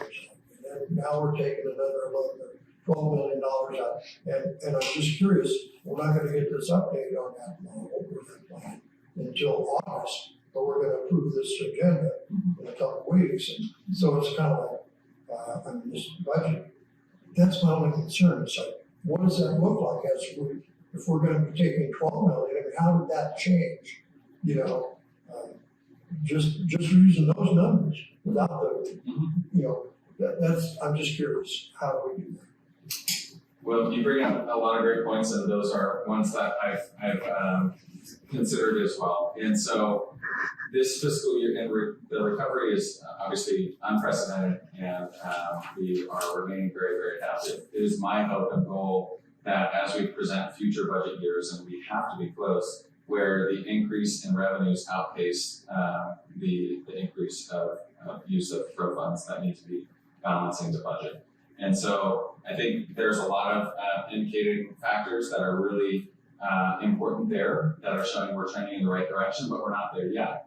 And so that's why we have to continue to report year over year on the use of those funds and be really conservative moving forward. But in absence of the investments that you're being presented in this budget, we can almost guarantee a reduced recovery rate because our community is watching, before external people are watching, to see what we do in our recovery and how we present to a community that has what makes home home. And so with our improvements and all of the efforts across every department, whether it be providing exceptional public safety services in police and fire, the sirens and the recovery efforts in businesses, all of these things are going to come together. But again, there's no crystal ball on what's going to come first. And so certainly there can't be any promises, I think, anybody to say next year will be the year that the use of the pro funds goes down. And when we get there, we'll see it. But it's a challenge. Yeah. I think we got a budget here, we gotta look at. If it's acceptable, we vote for it. If it's not, we make changes. But they can't do their sustainability on those funds until they know what this is. Right. And it's gotta have, they gotta have this and know what we're doing and move forward. Okay, but and the only reason I'm asking is we've got a lot of numbers and some discussion a little bit about but last year's budget, there were at least 3 or 4 times where we had to do budget adjustments, and really substantial. And we went from an operating budget that we approved initially at $9 or $10 million, and then suddenly it escalated through those. So, I mean, it's great if this proposed budget is what we need to get through next year. Now, granted, emergencies come up, and I'm more than willing to be flexible on that. But it's kind of like, just given all of this, if the projection was in year 2045, we were gonna end up with X dollars left, or $0, whatever it was, are we still gonna get spending at this level? And I mean, I know you can't answer all this, but it's just the kind of things, the questions that I have as an elected official sitting there. It would be nice to know, like, well, what is that? If this is what the trend happened to be, and we don't have, the sewer doesn't happen right away, and we don't get business happen right away, and so we don't get the normal revenue increases like the home. Are we gonna run out of money in 2035? I mean, I'm just curious. Why isn't that some kind of a graph showing that? There will be, yeah. Okay. That'll be part of the model in August, and certainly I do not think that there's a possible scenario that would be, exhausting the funds of 2030. No, I don't have any suggest Yeah. that. But what is it? Yes, exactly. So that'll be presented. Okay. Yeah. So Where was you? On your pro funds, you said that you were going to be including the settlement funds in there. Are you also including insurance funds in there? No, those are accounted for separately. Insurance proceeds. Okay, and then I kind of agree with Councilmember Fulton. I understand that the fiscal model will be based on what we approve as a current budget. However, I don't think it's unreasonable to ask for a snapshot of where we are with our current budget as it transposes onto our fiscal sustainability. And I believe that's what he's asking for, and I think that's a reasonable request for us to go into the next budget cycle. Absolutely. That's something we can do. Thank you. Two questions, your gas tax, we have at 9.3 million, that we're at. And we're using a significant amount of it this year Yes. for a good reason. The concern I have is the trend is going down on the gas taxes. Yes. And that's across the nation, they're having problems because of electric vehicles and stuff like that. So, are you concerned about that not lasting the 10 years? I mean, that I don't see how that.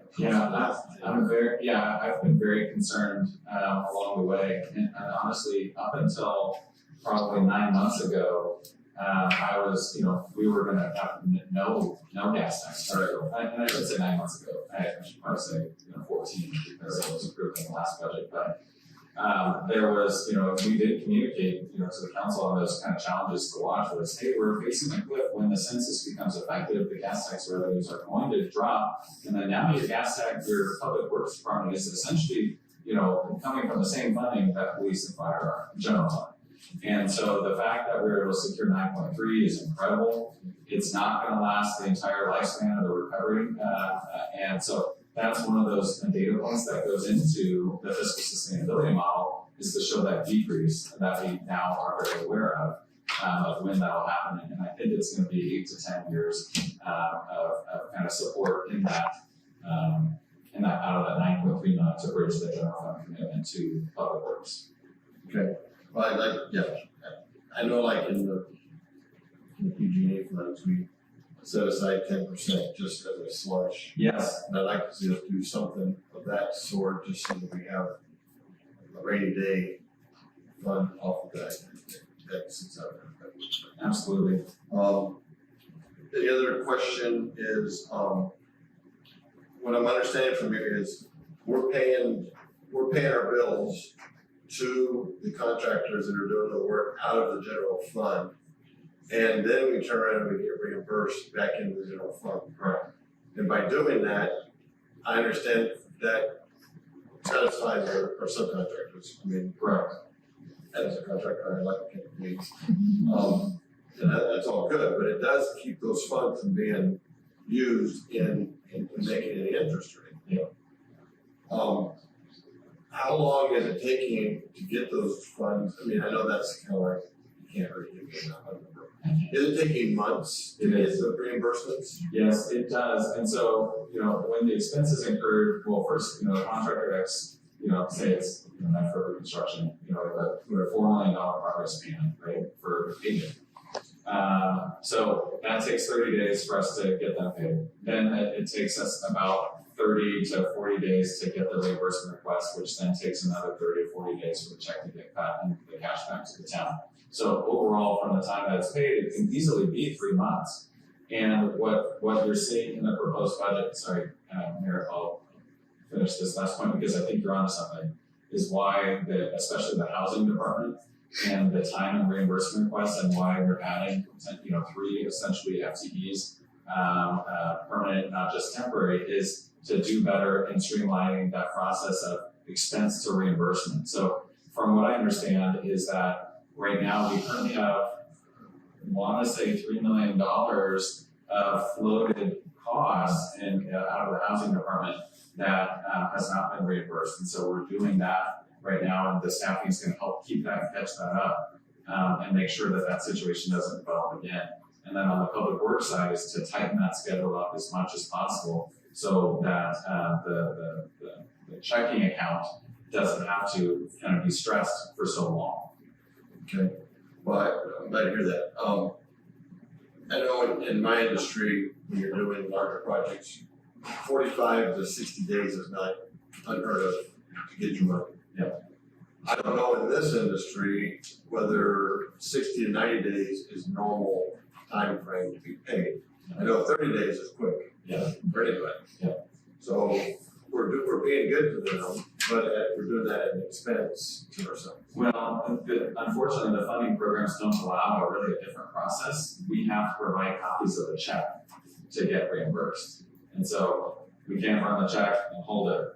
You can't go, Yeah. you can't go for funds until you have that done. Yes. Okay, I didn't know that. Okay. Thank you. You're welcome. Any other questions? I have one other. So when we have full-time employees or part-time, when we add employees, I understand the necessity. Yeah. The thing I don't understand is when I've asked this before, okay, so now we've got more employees, now we have their retirement, we have their health care, and all those additional costs, and that's forever, if they retire from this. If they go somewhere else, we'll have to push it. But, and I've been told that, okay, attrition, well, attrition is great, the person retires or gets another job. And so we either don't refill that, because at some point we're creating a staff and we're creating a cost for being a town that if we don't have the revenues. But even if there's a layoff, even if they take another job or if they just serve their many years and retire, we have all of those unfunded liability costs. We have all the retirement, all the medical. And so that's something, even if we're at 100, if we're 200 staff members today, then that's X cost. And then 15 years from now, we're only at 175.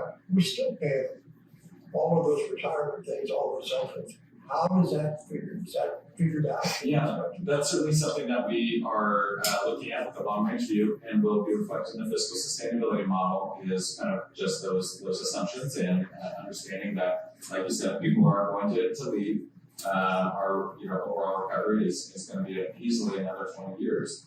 And so while careers are long, there will be opportunities to make decisions on a case-by-case basis about what is the proper staffing model. But to say the same 100 employees that work here for the town today are going to retire in 20 years and have all of those costs at this level, I think is really an assumption that doesn't need to be, I don't want to say worried about, but I want to say is probably not accurate.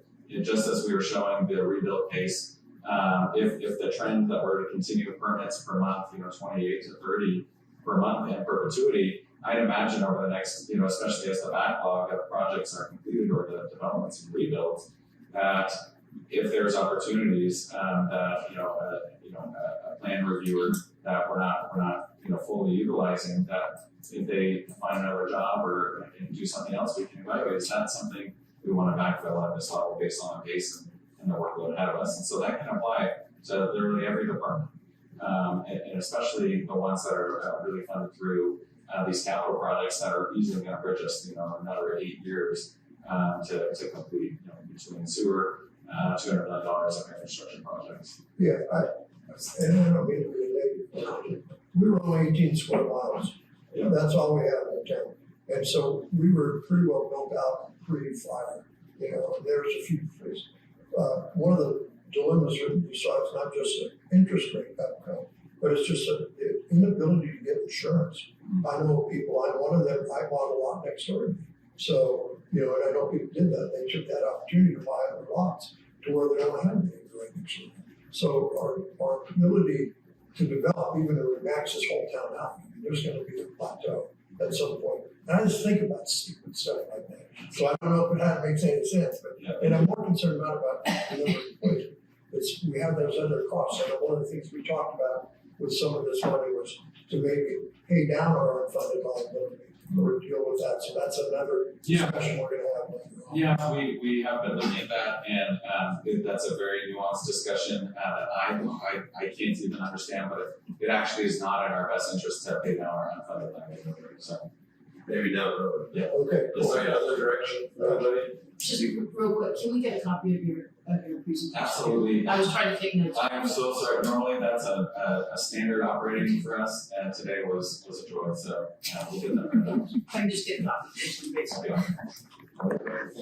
We are now. So much.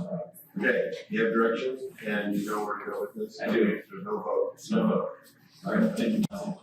All right, Thanks, Mark. nothing else, we're gonna move on to Town of Paradise. Establishing requirements of the use of certain properties in conjunction with the undergrounding of utilities, sliding down fire. And to provide, ultimate direction to staff. All right, thank you, Mayor Boland. I've got another 50 slides to go through. No. Regulations. We can do it. Okay, so as part of our community long-term recovery plan, undergrounding utilities was one of the top priorities of our, besides the sirens, was one of the top priorities of our community's recovery. And so this really is incredible. I can't think of any other community in California, let alone the country, that is being retrofitted to be entirely underground, whether that's through electric, telecommunications. So we're working through that, and there's a lot of impacts to the community. It's a long process, but this really is one of the key foundations and pillars of our recovery. So there's a lot of benefits that I'm not going to get into it, but there is a lot of impacts to the construction and implementation. One of those impacts that relates to the ability for our subcontractors working for undergrounding utilities is laydown yards, and laydown yards are really areas and land that they use to stage their vehicles, equipment, materials near their job sites. The way the current Paradise Municipal Code and emergency ordinances that we've already adopted only allows laydown yards to occur in in commercial and non-residential properties. With that, we are aware of subcontractors citing laydown yards in residential areas with agreements with property owners, but really there hasn't been a formal process for that to be considered or to be conditioned to reduce and ensure impacts to adjacent property owners or the community are minimized or eliminated. And so with that, a request from Mayor Boland at the last meeting was to bring back an emergency ordinance to present to the full council for consideration of allowing for residentially zoned properties to be utilized as laydown yards for contractors performing the underground utilities work. With that, we have included potential, we have included an emergency ordinance that will allow temporary storage yards subject to certain conditions. With that, it's related to noise, dust, property maintenance, contact information, signage, and similar conditions that will allow us to follow through, notice adjacent property owners, and include a kind of more transparent and open process for residentially zoned properties to be used as a temporary laydown yard. The benefits of doing this is ultimately efficiency and safety. While there are impacts to the actual laydown yard itself, but when we site laydown yards close to the work, it allows for less traffic and transportation needs and congestion near project areas, and then ultimately less time of the work impacting the area already. As we know, we're going through neighborhood by neighborhood, undergrounding these utilities, and to site laydown yards in non-residential properties every single day, having to bring out lowboy trailers, excavators, materials from longer distances is going to slow the productivity of those operations. And so, based on the feedback that we've received from the community, from the council, an ordinance here is presented for you that would allow residentially zoned properties to be used as staging areas or laydown yards through December 31st of 2025, subject to conditions, unless that was extended by council for a future date. But that 2025 is the target date that we are tracking towards with all of the utilities involved with underground infrastructure in Paradise. And so with that, in this ordinance that's presented and kind of goes through, I want to thank the legal team for preparing emergency findings relating to this emergency ordinance, and then also the effective period and the temporary uses associated with these with underground utilities. So having some issues scrolling a little bit further, but that's really the gist of it. Here are some additional conditions: hours and frequency of operation, temporary arrangements for parking and circulation, requirements for screening or enclosure, guarantees for site restoration and cleanup, protecting infrastructure such as septic systems that are on these private properties, making sure that there's no grading going on that could affect the property's ability to rebuild, posting signs, noticing residents within a reasonable distance of the temporary storage yard to again engage But obviously, in working with these utilities, the goal is to identify sites and work with landowners that are going to have the least amount of impact to the other properties. But this set of conditions and this ordinance really does formalize it in a way that is hopefully acceptable to the council and the community to help make sure that we're being is expeditious or expediting the overall delivery of the underground utilities in Paradise. So with that, a couple of things of note that I'm sure legal can help support me on, but urgency ordinance requires a 4/5 vote for approval and would become effective immediately if passed. The remainder of the information is presented here in the staff report on the ordinance itself. I'd be glad to answer any questions and obviously the other What does this mean for existing lay down yards? We've got them all over the town. Do they have to go through this process too, or are they exempt from that, or grandfathered, or what? Yeah, so non-compliant existing laydown yards, that's a great question. I think what we would want to do is work with the subcontractor and bring them into compliance with these immediately and not just say, hey, walk away. And your grandfather then is, we want to work with them, and we have engaged utility leaders